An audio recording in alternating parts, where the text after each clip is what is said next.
आदरणीय दर्शकबिनहरू नमस्कार। तपाईहरु सबैलाई म यति बेला यो चन्दननाम नगरपालिका वडा नम्बर 9 त्यो बैलकाटियाको आफ्नै बस्तीमा छु र यतिखेर हाम्रो प्राचीन सभ्यताको चाँद यहाँ बुनिरहेको अवस्था छ। तपाईले देखिराख्नु भएको छ वहाँ चाँद बुन्ने बाजुको नाम चक्रगिरी छ। उहाँले पुरानो उनको लुगा लगाउनु भएको छ, पाखीको लुगा लगाउनु भएको छ। बाजे यो के बुन्नु भयो? पाखो बुन्नु भयो। हजुर। अनि यो यति मसिनो यसको के बनाउने यसलाई? के बनाउने? लुगा। लुगा। तपाईले कति वर्षदेखि पहिला यो बुन्दै हुनुहुन्छ यो? बुन्नुलाई त धेरै भइगयो।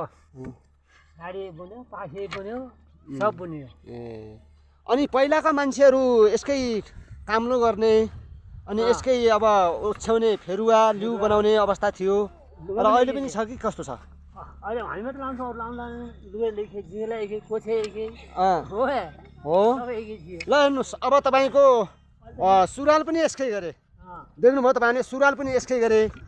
अनि त्यसपछि आएर तपाईँको ओढ्ने ओछ्याउने सबै यसकै गरे। भनेपछि अब अहिले आधुनिक जमानामा यसको लोप हुँदै गइरहेको अवस्था छ र यो अत्यन्तै महँगो छ। हेर्नुहोस्, यो पाखी कति राम्रो एकदम मसिनो बुनिराख्नु भएको छ। आफ्नै हातले काटेर हो यो बाजे?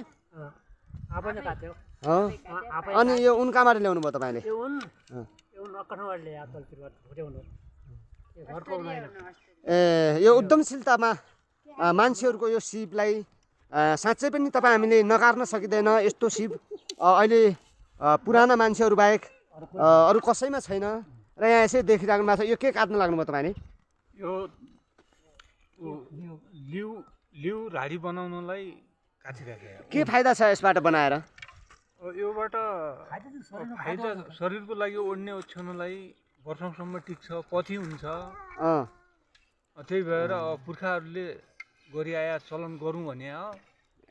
यसको काटेर तपाईँले हजुर। अनि यो कामको लागि काट्नु हो कि लिउको लागि काट्नु? काम्लो बनाउनु नि सकियो, लिउ बनाउनु नि सकियो। राडी काम लगभग कति वर्ष टिका हुन्छ यसको? किराबाट बचाउन सकियो भने त 15-20 वर्षसम्म पनि टिका हुन्छ यो।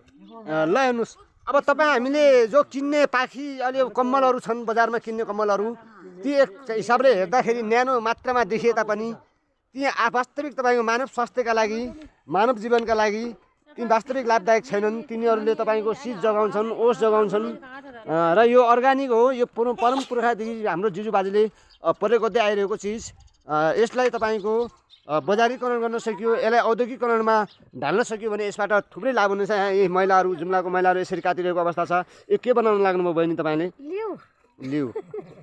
लिउका लागि यो लिउ धान्दाइने अनि पाहुनाले ओछ्याउने, उल्टैले हामी ओछ्याउने अनि कुमल ओछ्यासी नटरह मात्र। पाहुना आउँदाखेरिको सत्कार हो। पाहुनाहरू आउँदाखेरि सत्कार। अनि तिमीहरू पनि जो ठिकै छ होइन? राम्रो छ यो। ल ठिक छ। अब यसको वास्तविक तपाईँको जुम्ला जिल्लामा यसको औद्योगिकरण गर्न सकियो र यसलाई बजार व्यवस्थापन गर्न सकियो भने साँच्चै पनि जुम्ला आफैमा स्वर्गदारी छ भन्दै म तपाईँहरूको माझमा यिनी सबै कामहरू वास्तविक तपाईँको हाम्रो परमपुर्खादेखि जिजु बाजेले गर्ने कुराहरू तपाईँहरूको माझमा देखाइरहेको छु भन्दै म तपाईँहरूलाई विशेष गरी यो बुढेस कालमा पनि हेर्नुहोस् कति राम्रो एकदम मजबुत लुगा लाउनु भएको छ। यो हिउँ पर्दा पनि अप्ठ्यारो हुँदैन।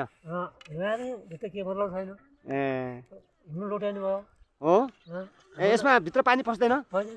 पस्दैन। ल हेर्नुहोस्, एकदमै जुम्लाको जुम्ली भेडाबाट बनेको राडी, पाखी र यो कोट, यो विशेष गरी तपाईँको दौरा सुरुवालका लागि प्रयोग गर्नुभएको रहेछ। यो लुगाका लागि होला यो।